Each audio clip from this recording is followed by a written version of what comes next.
What do you say, everybody? Welcome to the BamaInsider YouTube channel. We love to have you guys here hanging out with us. Hit us up in the comments section. It's time for Recruiting with Andrew Bone. Like, subscribe, give us a thumbs up. Hit the bell so you know when we're live. And we got a lot of live shows going right now as we head towards spring practice that starts next Monday. We got the NCAA tournament starting, Alabama, Bone. And it's good to see you, my friend. The #1 overall seed. I never thought I'd see the day that Alabama was the #1 overall seed, but I'd really like them to be the last team standing in this tournament. Yeah, it's kind of crazy seeing that. You never think that it's going to happen. Yeah, and I talked about this, I think on the show maybe a few months ago. I said, I listened to Nate Oates speak at an event back in, I think it was like October, and he talked about how, he felt like they had a really, really good basketball team, but they were going to have some growing pains in the season, especially early on, because there was a lot of new guys on the team. So you're trying to get the guys together and play good basketball with each other, and that was probably going to take a little bit to kind of coexist on the floor, and it happened a lot sooner than what everybody was probably projecting. But I do remember one thing that stood out to me was he talked about Brandon Miller and how he was going to be the best player on the floor. Everybody was going to be talking about him throughout the season, but he also talked about the weight that Charles Bediako put on during the offseason, how much better he was going to be this season. And we saw just how good. I mean, what was that, first team all defense in the SEC? We saw just a dominating presence in the inside, and that's something that Alabama has lacked for a little while. So I think they've got a lot of good ingredients on the team as far as pieces that can carry you to a national title. Are they going to be able to do that with the expectations, the pressure? We'll see. But man, I actually, my wife and I, Audrey, so we went up to Nashville on Sunday, got a last second kind of invite up there. We weren't planning on going, and then it was Saturday evening, got a call, said, hey, got some tickets if you want to come up. So we drove up there, just a little parents getaway days, which was pretty fun. So we were able to go up there, watch the game, and man, I mean, they really put it on. Texas A&M, one of their best, most complete games of the season, I thought.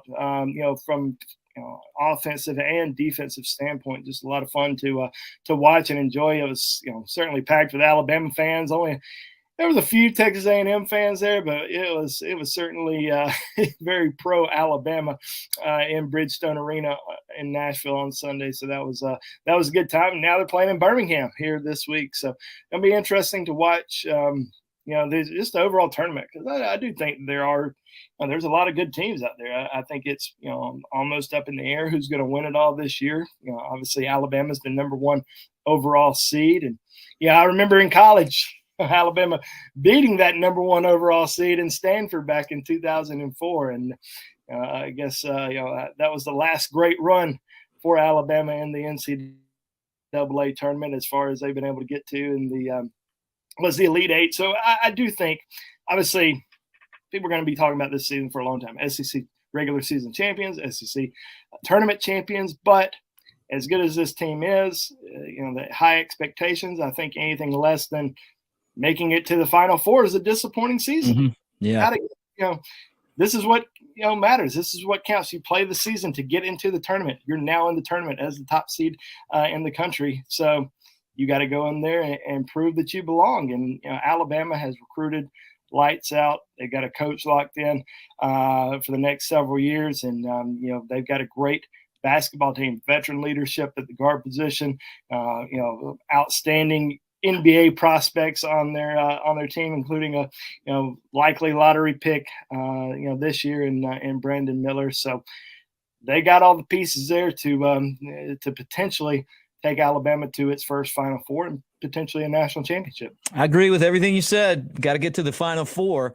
Alabama's never been there before. This is obviously their best basketball team. The only time they've ever been a #1 seed, let alone the #1 of the #1 seeds. But you want to be #1 at the end of the season, which is what Nick Saban's always said. And that's what he's been able to accomplish over and over again. And a lot of that starts with recruiting, Bone, and you know that. And you want to get those wins in the recruiting battles. Bama scored predictions on Daniel Hill, Dylan Stewart, and Demarcus Riddick last week. Give me some thoughts on that. So people who haven't been following us on our website, which I hope you do, go to BamaInsider.com, subscribe now. $29.99 gets you through August the 31st of this year. So, there was this thing called RPM Wednesday. It was across the entire On3 Sports Network. Recruiting reporters were making predictions throughout the entire network, and we had Joseph Hastings throw in our predictions, which Joseph and I discussed this together before he logged in his predictions. Ones we felt like could go ahead and submit, get some discussion going. And this isn't necessarily where these kids might be leaning today. That's not what these predictions were really about. It's at least for us, could be for some of the other recruiting reporters. We're kind of looking, 6, 7, 8 months down the road where things might be as far as these kids and their decisions. And we started with Daniel Hill. Daniel Hill is a running back out of Meridian High School in Mississippi. His father played at Mississippi State.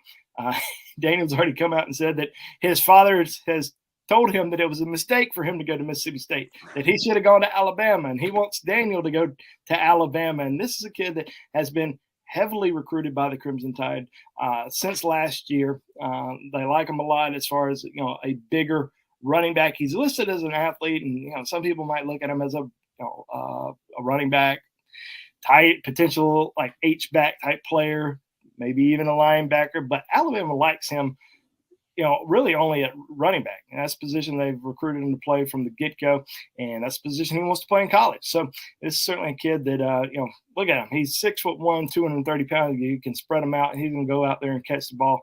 And I guess he was a running back right there. But I don't know why they circled the slot receiver, but we've seen him a lot in 7-on-7 camp settings since January.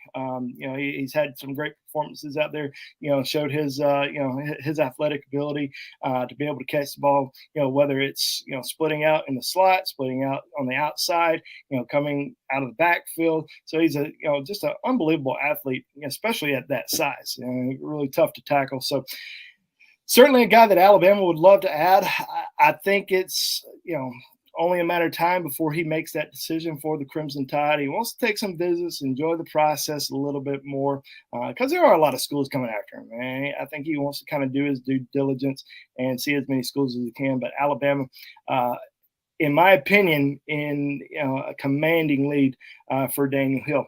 Now, the next two guys that we made predictions for last week, a little bit more of a little bit bolder. It had Dylan Stewart, who's the number 1 overall player in the country, according to On3 Sports, edge rusher out of Friendship Collegiate Academy in Washington, D.C. Very similar to Keon Keeley coming out of high school as far as their size, their athletic ability, their ability to bend, the explosiveness coming off the edge. A lot of people might look at and say, Alabama's no way they're going to be able to get a 5-star number 1 edge player in the country for the second year in a row after signing Keeley. But the fact is, it's not just one edge rusher that's out there on the field. They like to rotate those guys. They like to keep them fresh, and they want to have as many elite guys. They're not looking to, just get some plan B guy. They always want to go after their plan A guys, their top tier guys, and they want to continue to build onto that edge outside linebacker room in Tuscaloosa. And Dylan Stewart made his first visit to Alabama on March the 4th. Had a great trip. A lot of people kind of went crazy about the prediction. Now Alabama all of a sudden is considered the heavy favorite. Wouldn't consider Alabama the heavy favorite right now. I don't even know if they're the favorite right now. He had a great time in Tuscaloosa. He's building that relationship with the coaches, and he's going to come back for an official visit in June. So Alabama is going to be a top contender for him. I do believe that after that official visit, after all of his official visits, I do think Alabama is going to have a great chance to land him. So we went ahead and threw in that prediction. I know it's a little bit of a wild card, but really like Alabama's ability as far as recruiting elite edge rushers And, that first impression they made on Dylan Stewart a few weeks ago, I think will go a long way. So that's certainly somebody that we are going to be watching closely over the next several months, but still a long way to go in Dylan Stewart's recruitment. And then the third one, Demarcus Riddick. And I would imagine being Demarcus Riddick and seeing these predictions come in, as a Georgia commit, he probably got a little, anxious about that because he probably didn't know how Georgia people were going to react. He probably didn't know how he was going to react to it because he's not saying he's flipping. He's not saying that he's on the fence about his commitment. He is still solid with his commitment to Georgia right now. He's still coming out and saying that Georgia is his number one school. But in our opinion, linebacker is a big position of need for Alabama, especially at the inside position. Alabama only signed one inside linebacker last year, and it was a junior college player. So this is a big position of need in Alabama's 2024 recruiting class. He's an in-state kid. You got, new linebacker coaches in Tuscaloosa that are, really starting to go after him. Kevin Still, Robert Bala. These are guys that are, going to develop that relationship.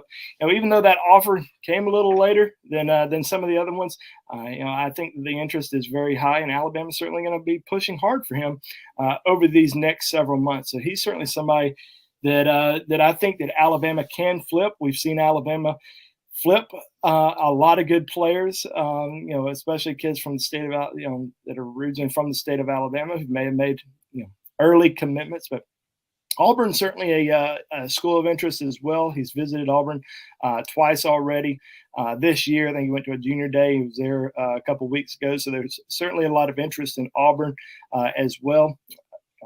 Georgia, like I said, still the number one school on his list, but these in-state schools are going to make it hard for him to say no. We went ahead and put in a prediction for Alabama.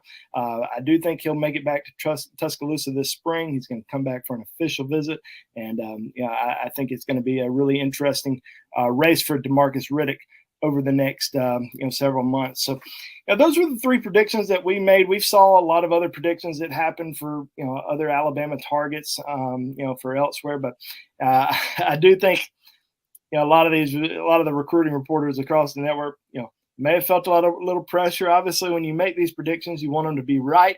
You want to have a good sense of, hey, this is the school that's maybe in the lead right now, or maybe the one that we feel like they're going to eventually sign with. So, I think it's still kind of a wide open game. A lot of these kids taking their first visits this spring, trying to figure out which schools they're going to officially visit in the summer, in the fall. A lot of this, a lot of things you see online as far as favorites, top schools, which way kids are leaning right now. It almost doesn't matter. It does in a way, but as far as right now, it's kind of tough because kids are just starting to fill it out. They're getting love from one school. They may not be getting as much love from another. Then they visit that other school. Then they all of a sudden start getting a lot of love, and they start giving more attention to that other program. So we're going to see a lot of changes, a lot of moving parts in the coming months. But the main thing to kind of watch is when these kids start setting up official visits. And they start taking these official visits. Things really start to move and change. Last year, you look at a guy like Caleb Downs, who many thought was a heavy lean to Ohio State last spring. Or Justice Haynes, who was a Georgia, legacy. Everybody just assumed he was going to Georgia. I think it was like 98% on 3 Sports RPM in favor of the Bulldogs last spring. So, forget about him. No chance you're going to sign him. But once these official visits kind of start, things start to get a little bit more real, and you really start to feel the weight of a lot of these schools as far as how much interest they really have in you. Right now, it doesn't really matter. You might talk to a school once a week. You might talk to another school 5 times a week. But once you start to take those visits, start to take the officials, really, and then get a little bit closer to making your decision, you kind of figure out which schools really want you and which schools really don't. Hanging out with Andrew Bone on Recruiting with Andrew Bone here on the Bama Insider YouTube channel. And don't forget, you can get all the recruiting nuggets and news up to date at BamaInsider.com. And right now, you're going to want to be a part of this. $29.99 from today until August 31st. You got Bone, you got Joseph Hastings, you got the entire On3 crew that are out recruiting. If you like the message board, Jimmy Stein, Clint Lamb, and we've got a lot more fun stuff coming your way as we change the face of team coverage. So take advantage of that deal right now and find out for yourself. So $9.99 a month, or you can get $29.99 to August 31st. All right, Bone, defensive back target for Alabama, Zabian Brown. He named his top four. Was Alabama in there? They ran it, and it kind of felt like they were going to make it. This is a kid out of Mater Dei High School out in California. Obviously one of the premier high school football programs in the country. Produced Bryce Young. We've seen some other great players that have come out of there. Alabama recruited Dominic Jackson, a five-star corner out of there a couple years ago. Elias Ricks, I was about to call him Eli Ricks, I guess we could say. Eli Ricks was another kid that ended up at LSU, but obviously we know he ends up transferring to Alabama. So Alabama is very familiar with Mater Dei High School, and Holman Wiggins has recruited that school for a very long time. Zabian Brown's been one of Alabama's top cornerback targets for a while. He made it to junior day a few months ago, back in January. Announced his top four: Alabama, USC, Oregon, and Ohio State. Not Michigan State. I see they're on that profile page right there, but it's USC, Oregon, Alabama, and Ohio State. Now, I do think it ultimately comes down to USC and Alabama. He's going to make it back to Tuscaloosa this spring. We'll come back for an official visit. USC's, in my opinion, is going to be tough to beat. Grew up a USC fan. Lincoln Riley, ace recruiter, knows how to, really sell programs, and obviously did a great job at Oklahoma and a great job at USC. The opportunities there at USC obviously really good, but so is Alabama, and I think the opportunity to work with Nick Saban, Travaris Robinson, those are certainly some things that really stick out to him. So, kid that we're going to be watching closely in the coming months, but he is one of Alabama's premier defensive back targets in this class, and certainly somebody that they would love to add. So we always talk about these kids that may have to come to camp. They might even be 5 stars that have to come to camp before they can get a committable offer. And Zabian Brown doesn't have to camp. This is a guy that they really want, that they're going to really push for over the next several months, and hope that they can land. But yeah, that's pretty much it. We'll have to just kind of wait and see how things progress with him, but we'll see him in Tuscaloosa at least a few more times before he makes that final decision. One other guy that I want to ask you about, Bone, is, well, really two guys, tight ends, right? One guy, Jaden Riddell, and then Trey Green, two guys that Alabama probably would like to get on campus and get signed. Yeah, this is going to be a big year for Joe Cox, Alabama's second-year tight ends coach. What's he going to be able to do? After being in Tuscaloosa for a full year recruiting, there's a lot of really good tight ends that are out there that have shown a lot of interest in Alabama early on. We've seen a lot of guys that have visited Tuscaloosa already. Jaden Riddell, the number one tight end in the country, was in Tuscaloosa a few weeks ago. I had an opportunity to speak to him about the visit, and loved it. Had a great time. Really building a connection with the Alabama coaching staff. And, Tommy Reese knew him really well. Didn't get a chance to really talk to him that much. He spent more time with Coach Cox during the visit, but Tommy Reese has recruited him for the last couple of years to Notre Dame. Notre Dame's is certainly a school that's high on his list, and he's really just kind of going about the recruiting process. Not really in a rush to make a decision. Taking a lot of unofficial visits this spring. Now, he was at junior day, but he also says he's planning on coming back in April to watch practice. So that's that's really big to get him back on campus for a practice or potentially the spring game, and then come back for an official. So that's certainly somebody that we're going to be watching in the coming months. And then Trey Green, really big athlete out of Louisiana. He's 6'6", 230 pounds. Plays basketball. Just a dynamic athlete on the gridiron and the hardwood, and certainly a guy that I think Alabama would love to add. As of right now, LSU is kind of considered the heavy favorite there. I know Ole Miss is in it, Tennessee's in it. I think he's got a visit coming up to Knoxville. A lot of other tight ends that are out there they are certainly interested in. Ja'Cory Whitted out of McAdory here in Alabama, also a guy that Alabama is recruiting. Brady Creastorn out of Michigan just announced his top 8 the other day. I know that Michael Smith is currently committed to South Carolina as another kid they've shown a lot of interest in. Carter Nelson out of Nebraska is also a kid that they've recently offered, plays 8-man football out in Nebraska, but a kid that they would like to get on campus for a visit. But there's probably about 8 or 9 tight ends throughout the country, and we're going to really be breaking down our big board on BamaInsider.com this week. It actually starts this week. We're going to be doing running backs tomorrow, then wide receivers and tight ends. Carry that on to offensive line and then defense into next week. But we'll really be breaking down kind of where things stand, but more so just giving everybody an idea of who Alabama's top targets are at these positions. Now that we're kind of through the winter evaluations, now we're kind of getting into the spring evaluations, and a lot of kids coming to campus, visiting with the coaching staff, seeing more offers that are getting extended, and really trying to get a better idea of who they're really going after in this 2024 recruiting class. But let me tell everyone, and you can help me with this, that the show is presented by myperfectfranchise.net. Andy Ludicky is the franchise. It's his franchise consulting company, right? He's the expert on there, and he helps others find franchises that will fit their needs, their skill set, investment requirements, and time commitment restraints. He's a big college sports fan and a husband and a father of 3, lives in my town here down in Fairhope. But what he really does, which is awesome, is he kind of helps you figure out a way to maximize your skill set and make some money.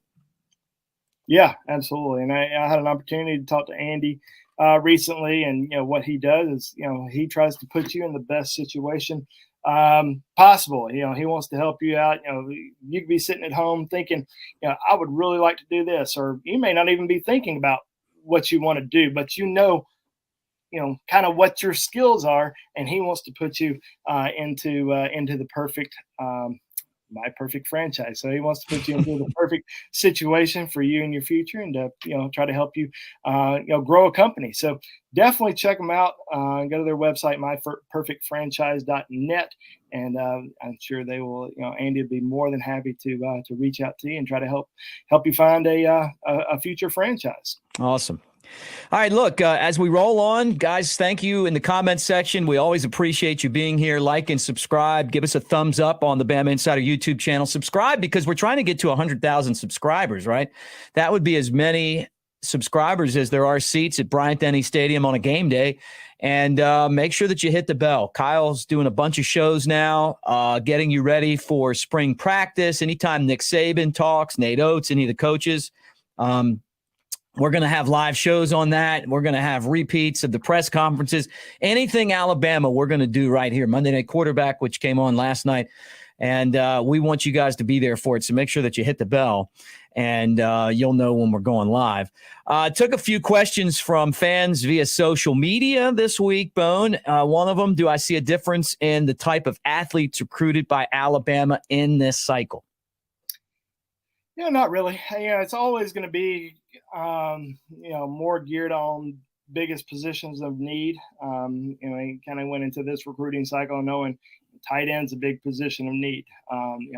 They're still kind of going, and we're seeing more tight end. I feel like there's more tight ends in this recruiting cycle than we've seen in the last couple recruiting cycles as far as guys that Alabama's really interested in. Maybe it's maybe it's the Tommy Rees effect, and knowing that all the tight ends that they've used up at Notre Dame, the success that they've had there, and they want to try to bring that to Tuscaloosa. They want to have great tight ends. They want to have big body guys. They want to have guys that can go out and make big plays, like a Michael Meyer, up in South Bend, or Brock Bowers. Will Alabama be able to get somebody like that who can make these explosive plays at the tight end position, because that's just we've seen some good tight ends at Alabama, and there's some guys that are playing in the NFL right now. And I think that they want to have more of that on a consistent basis. So we'll kind of see, what's going to happen this year. But, I think, inside linebacker is certainly a big priority. You don't really see the 245-pound inside linebackers getting recruited anymore. They're more in that, 210 to 220 range, because you got to be able to cover. You got to have those guys that can play sideline to sideline and play fast, and you just don't see those big body guys really that much anymore. So you see like a guy like Justin Williams there, or Demarcus Riddick. Both of those guys are top end guys for Alabama, and they're in that 210 pound range. So right now it's more so about trying to hit your priority positions of need. But as far as getting guys like that, those are some of the guys that that they're targeting at those kind of sizes. All right, here's another question, Bone. Who do you think is the most likely flip for Alabama between Demarcus Riddick or Ellis Robinson? Well, it's two Georgia commits. I would go probably with Demarcus Riddick, just because he's an in-state kid. He's a priority target. It's a major position of need. Even though they're just now, really kind of building that relationship, and he just visited Alabama a couple weeks or last weekend for that March 4th Junior Day. Yeah, I do think Georgia is still his leader right now. I think he's feels confident about his decision, but I do think down the road I would lean Alabama. Ellis Robinson, I think he's pretty locked in with Georgia now. He has announced that he's going to take all 5 of his official visits, including one to Alabama. Has a great relationship with Travaris Robinson. Played on the opposite side of Des Ricks last year at IMG Academy. So there is that IMG Academy connection. He's from the same hometown as Tyler Booker, Alabama's sophomore offensive lineman. So, when he gets back to campus, Booker, Ricks, and a lot of these other guys are going to be recruiting him. Every time he's left Tuscaloosa, it's almost felt like Alabama was in the lead for him, but also felt that way with Georgia. After every visit to Georgia, felt like Georgia was in the lead. Took that junior day trip to Athens back in January, ends up committing to the Bulldogs. So we'll see if Alabama can make a move with him, but as of right now, out of the two, I would probably lean more for Riddick. What's the latest on defensive linemen Camarion Franklin and Houston? Yep, Edric Houston. Edric Houston. Yeah, so Camarion Franklin is trying to take as many visits as he can right now as far as unofficials. He's trying to get to a lot of schools that he hasn't seen yet. So that's kind of why we haven't seen him in Tuscaloosa. People keep telling me, he's not coming back to Alabama.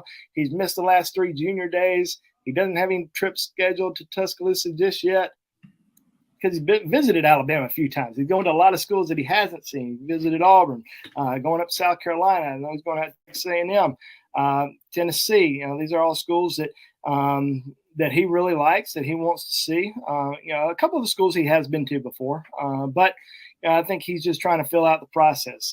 He announced the top 10 back in December. He's probably going to announce top 5, top 8 here in the next month or two. But I do think Alabama's going to make that cut, because they are pushing hard for him. They like him a lot. He's certainly a kid that, in my opinion, would have a green light to commit if he wants to, because he's one of these really talented defensive line prospects that's high on the recruiting board. And then Edric Houston, 5-star edge rusher out of Buford High School in Georgia. We've seen Alabama's success at Buford the last few years. Signed 3 guys from Buford in the last 2 years alone: Jake Pope, Isaiah Bond, and of course Justice Haynes last year. Seth McLaughlin, also a former Buford guy. So yeah, Edric Houston's a guy that they really like a lot. I think he's visiting on April the 3rd. So getting him back to campus is going to be the first time he's visited since back in the fall, since back in September. So getting him back to Tuscaloosa, huge for the Tide. I think they're probably in that top 4, top 5 range right now. So it's all about continuing to make that strong impression, getting him in for an official visit down the road. but he's not announcing anytime soon. He's going to wait until December to make a decision, but certainly one of Alabama's top overall targets at edge. There's a lot of really good edge rushers throughout the country. We talked about Dylan Stewart earlier, Edric Houston, Colin Simmons out of Texas, another guy that Alabama has, on their short list of targets at edge rusher. Some good in-state edge rushers as well. So we'll see what happens. Alabama recruited edge really well in 2023 with Yanze Pierre, Keon Keeley, Quay Rousseau, also a guy that can play on the edge or on the inside. So we'll see how the 2024 class shapes up. But yeah, there's some really good talent out there that they're certainly pressing hard for. And as of right now, on the short list for a lot of those guys.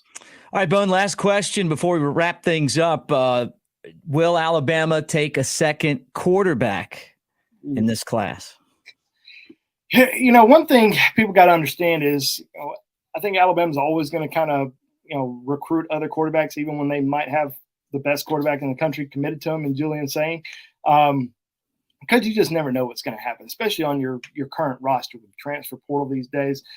You signed 2 players in December that are already enrolled. You get a chance for the next 6 months, 8 months to really evaluate those guys. Spring practice, going into the fall camp, in the season. Are these guys that you feel like are going to make an impact on your team, or do you think they could potentially transfer? Will they never be starters on your team? So you're really kind of evaluating these guys, and if they feel like we really need another quarterback, we're going to go after one. So there are some quarterbacks out there in the country that are still available. Aaron Nolan out of Georgia is certainly one that they like a lot, that has been in communication with the coaching staff, including Tommy Reese. He'll be back in Tuscaloosa in April, attended Junior Day, and and has an offer. So that's somebody that we're probably watching a little bit closer than any others. As far as getting a commitment anytime soon, I don't really see that happening. I think they're really happy and excited about Julian Sain. I think they believe he is the best quarterback in the country, and we're really excited to have him on board. And even though there was a coaching staff change at the offense coordinator position, Sain is 100% committed. I don't see him flipping, and he's going to be coming back to Tuscaloosa next week. He'll be in town March the 20th through March the 23rd. So all right, him back on campus. Yeah, great. Exciting stuff here, Bone. Another great show. And again, brought to you by myperfectfranchise.net. Anything that I missed before we pack things up today? That's it. Let's enjoy March Madness. It's spring break for the Alabama team. I guess Alabama school, but next week, a lot of visits happening. Stay tuned to BamaInsider.com. But, hey, enjoy March Madness. Fill out your brackets. If you haven't done it yet, we got our bracket challenge at Bama Insider, or you can go to my Twitter handle. Check it out. It's at the top of my Twitter page. Sign up for our bracket. Guess what? If you win, $150 gift card and a 1-year subscription to BamaInsider.com. So it sounds good. On 3 Sports bracket challenge. There you go, On 3 Sports. All right, guys. Again, like and subscribe. Hit the thumbs up as you hang out with us here. As always, on the Bama Insider YouTube channel, hit the bell so you know when we're live. And don't forget, you can get coverage of recruiting every single day at BamaInsider.com. We're working on perfecting. And it's a constant battle, but we're working to perfect team coverage, and we're in the process of doing something special. We want you guys to be a part of it, so the deal is special, $29.99 from now until August 31st. So make sure you swing over there and sign up. You get recruiting with Andrew Bone, Joseph Hastings, the entire On3 crew, which is really the best of the best in the business. Also, the message board. Have fun with Jimmy Stein, the guy called the Dean of Bama Insider, Clint Lamb, who's a really funny guy, great perspective, and much more. And you can do that now. Special thanks to Chris Daughtry behind the scenes. For Andrew Bone, I'm Mick Gillispie, reminding everybody to roll tide. Hopefully when we talk next week, we'll be talking about the Sweet 16, Bone. Fingers crossed that Bama takes care of business. Special thanks to Kyle Henderson. He's the guy that puts all this together, and the entire On3 crew. That does it for Recruiting with Andrew Bone. We'll talk to you again soon. Roll tide, everybody.